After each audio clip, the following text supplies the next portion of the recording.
Good evening, ladies and gentlemen, and welcome back to TBR, and I'm George Binns.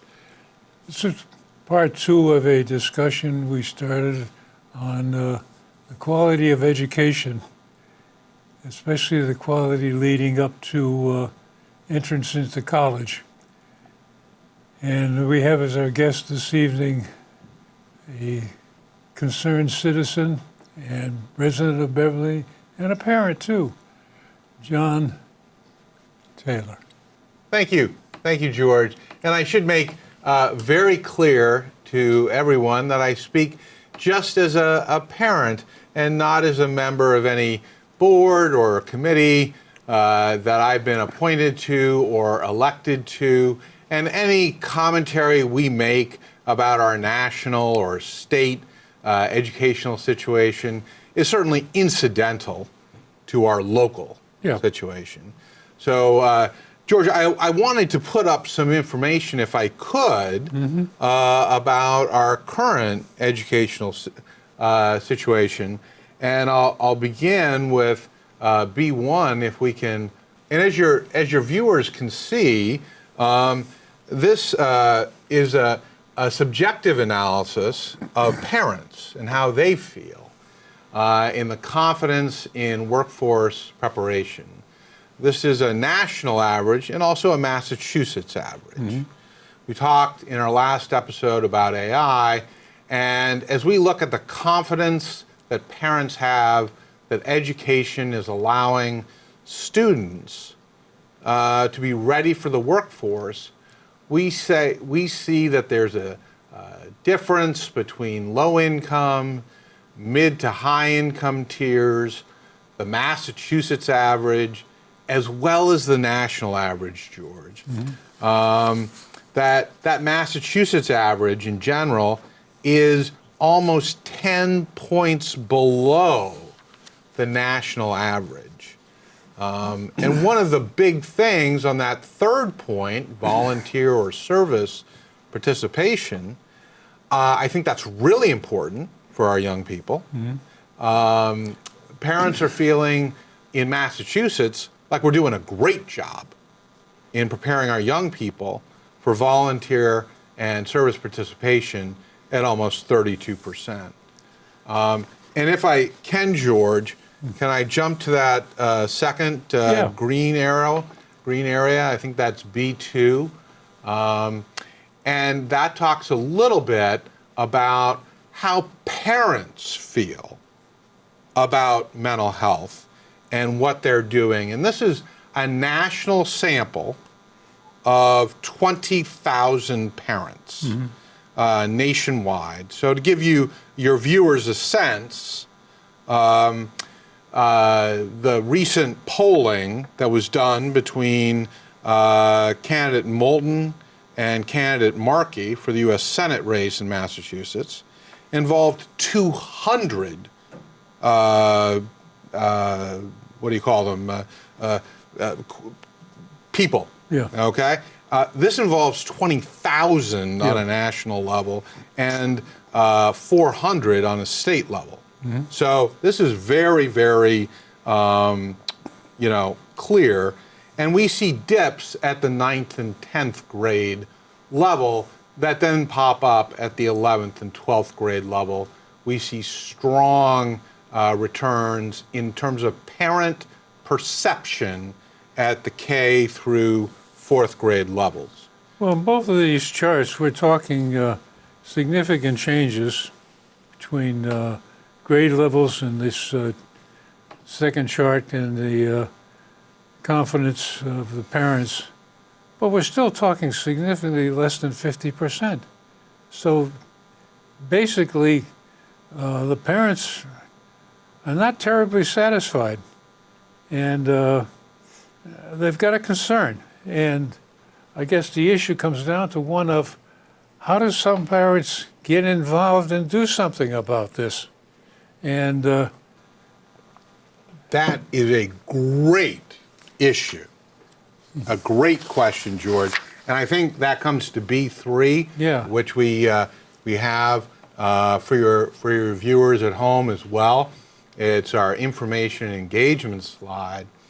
And we look at our Massachusetts average, which is the third topic below, Yeah. those parents who have attended parent meetings, and it's beating national average. National averages 28% to 25%, but that's still below Oh, it's 50%. Yeah, it's way below 50%. And the school budget familiarity is very concerning. Our Massachusetts average is 18%, which is below our national average Yeah. of 20%. And we've got some school budget constraints, nationwide. Yeah. And those who have reviewed the school performance indicators are definitely below 50%, George. Massachusetts averages show, and this is that first piece, reviewed school performance at 29% versus a national average of 28%. Yeah. So parents are seeming, both on a national average and on a Massachusetts average, not to be engaged. And certainly our low-income population is not engaged Yeah.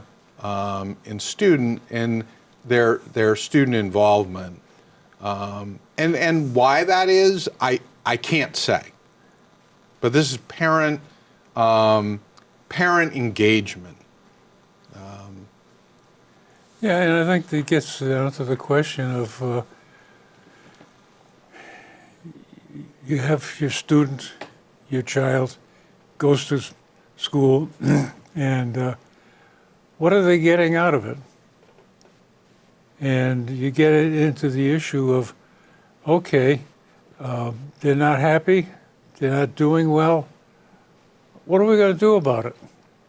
And yeah, Beverly's, again, something I'm familiar with. All three of my kids went through the Beverly school system, and 3 out of 4 of the grandchildren graduated from Beverly High School. So I've got some experience with this and some involvement with it, and yet, what can you do about it? BevCam, put in a plug for them, that they do record the meetings of the school committee. And I think this is an area where there's, I think, significant room for improvement. A lot of these meetings are very tedious. Oh, sure.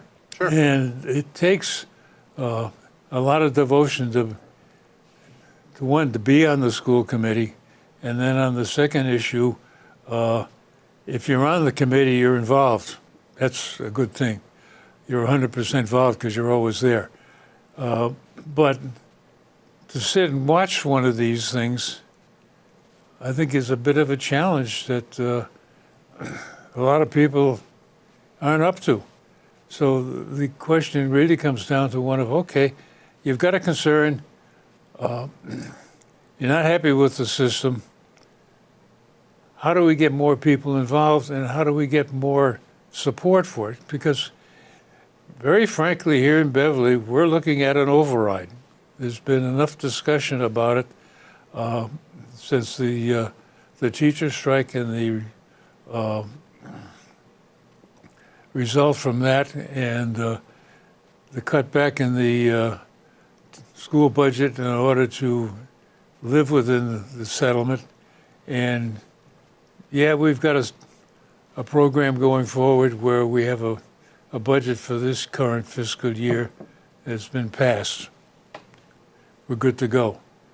But the way with the city has been run, we're now facing a situation where we're right up against the wall with Prop 2.5.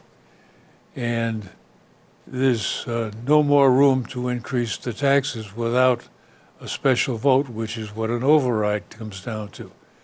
So it's an issue that is growing, and it's not here exactly right now, but we can see it on the horizon. And these kinds of studies are great that they show that, geez, we could do better with that. We should be doing better with that. And the question is, how the heck do we get there? You know, I can't answer questions directly about Beverly, just given my future role, but let's take Malden. Yeah. That's a community that I'm not involved in.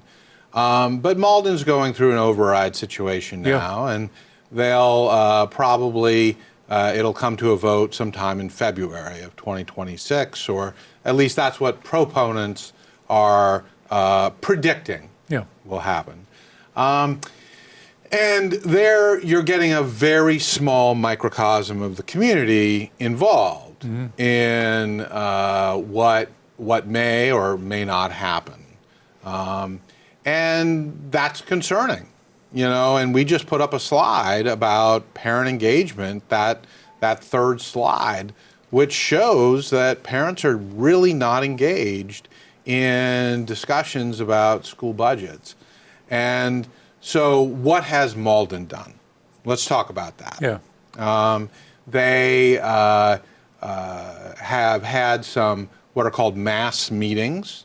So they're not public meetings, they're not meetings of any school committee or, you know, a bunch of elected officials who get up, you know, like a city council.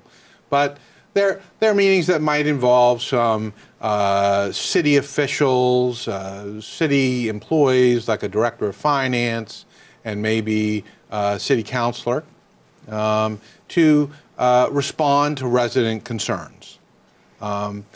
You know, they've also, but the problem fundamentally is, George, that parents don't respond or aren't aware of budgetary pressures in places like Malden, or let's use Methuen as a great example. In June of, I think it was 2025, aren't aware of budgetary pressures until, or Whitman-Hanson is another good example, aren't aware of budgetary pressures until suddenly the class sizes of their kids are increased. Or teachers, in the case of Whitman-Hanson, were laid off with 4 days' notice. And suddenly you saw en masse parents reaching out. Yeah.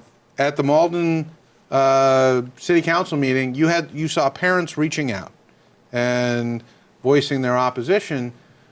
But how do you get parents more involved? Yeah.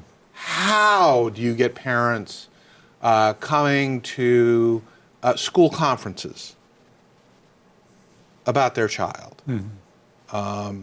And what we see from this study, George, is that this is not a Massachusetts problem. It was universal, yeah. It is a nationwide problem. Yeah. And that's what I wanted to bring to your viewers, that this is a nationwide problem. Well, it's all well and good, I think, to display this. It's not unique to Massachusetts and unique to Beverly or anything like that. But at the same time, if we expand it to, oh, this is a national problem, who fixes national problems? The Congress, the president? When they work. Yeah. And I get a kick out of the mainstream media. They had a thing on the other day about, well, Trump has got so many executive orders. I think he's exceeded what he's put out in his first term, and he's pushing on the limits that FDR demonstrated, and it goes on and on about it. But at the same time, that's what it takes to make something happen. And I think too many times you get into issues, and I can get wound up on a whole bunch of them, that it really comes down to there's got to be a champion.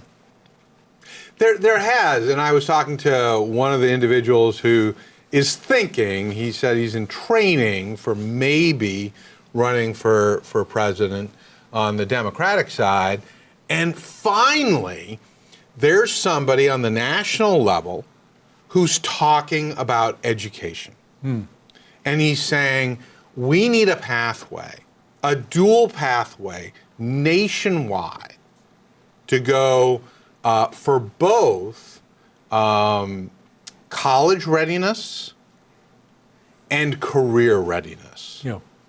And I think that's really, really important. And he said, you know, when I was talking with him yesterday, he said, you know, not everybody wants to go to college, and not everybody wants to go and straight into the workforce. And both those things are okay. But our schools nationally have to be ready. And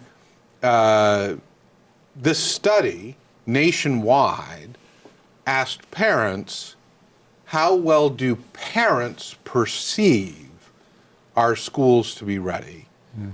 And they were not. Parents universally said, you know, around 26% of them said, as that first slide showed, said, yeah, we're not confident that schools will give our children that readiness. Yeah. And that's, now let me give you some good. Can I give your viewers some good news? Okay. About education. Okay, this is nationwide. And this survey encompassed all kinds of education. So I don't want to slam public education, because I'm a big fan of public education. This survey encompassed homeschooled students, parochial school students, private education students, public education students, online virtual students. So it encompassed everybody and all kinds of educational delivery. And one of the questions they asked, which we don't have a slide for, is the percentage of parents who say that if they could send their kids to any kind of school, would they send their kids to the school they go to by type? And for traditional public schools, parents said by 59% that they would send their kids to traditional public schools. That is an amazing perception. That is over 50%. That is a great, I think that is great news about public education. And in many ways, this is a little bit like saying, you know, if you had the chance to live in your house, would you live in the same house that you choose to? And that's okay. That's okay. But parents are saying, yes, if I had the opportunity to send my kids to a traditional public school, and I do right now send my kids to a traditional public school, I would continue to do that. 59%, George. Yeah. So even though I perceive that that the school is not making my kids ready for college and career readiness, even though I'm not engaged in school budgets, and as a parent, either at the PTO level or otherwise, even though those two things are true, I would still send them to the school type that they are going to now. And I think that's great news for education. Well, I think one of the concerns that is hitting the system right now is Texas has changed the laws such that they will provide a voucher for parents to spend on any school system they want. And there's another company that produces something called AI Academy or AI School, and they've got a school in, I think it's in Arizona, Phoenix, Arizona, and there's another one in Texas. And maybe it's Texas and Florida, I forget which one they are. But there again, there are different approaches being taken. They're trying different things. And the AI school has an interesting concept that the students go to a classroom with their own little laptop computer, and for 2 hours they go through the 4 basic subjects that they're involved in. This is the K through 12 school. And then after that, they get involved in social activities, working together. And it's terribly expensive. It's $40,000 a year for a student. Oh, wow. Yes. Okay. So that's not exactly what you would incorporate into the local community. I don't think so. No. Yeah.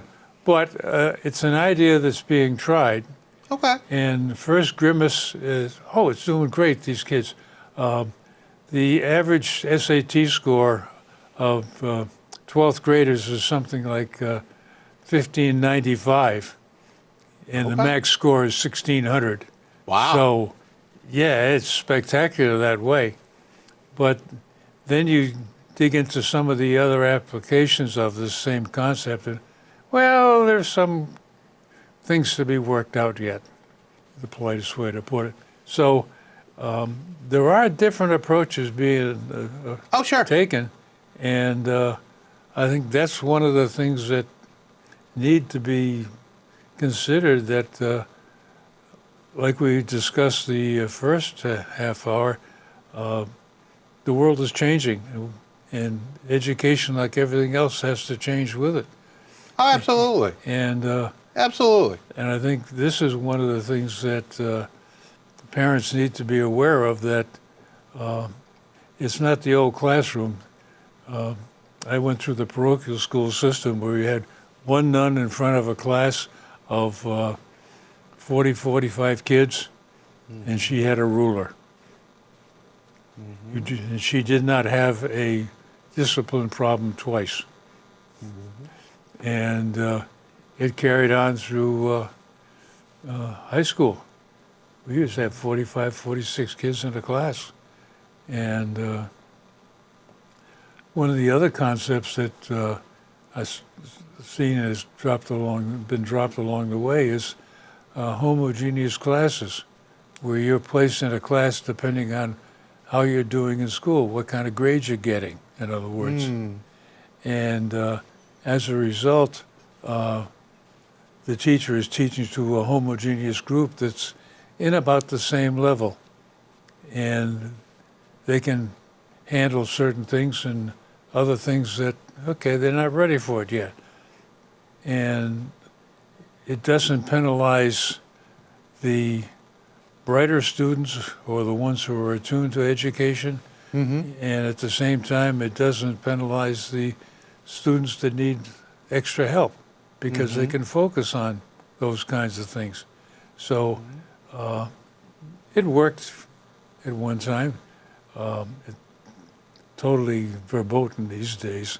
But, I mean, these are the kinds of concepts that need to be incorporated. And you think about the kinds of things that students are not getting today.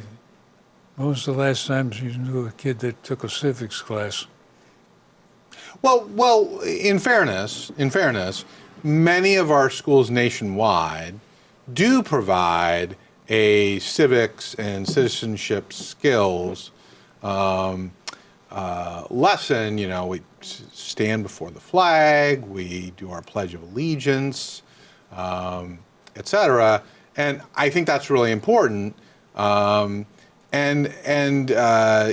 the example that some of your viewers might find distasteful, Colin Kaepernick kneeling at NFL games, for those who remember, was an understanding of truly what did that mean. Yeah. He was understanding at least what that meant.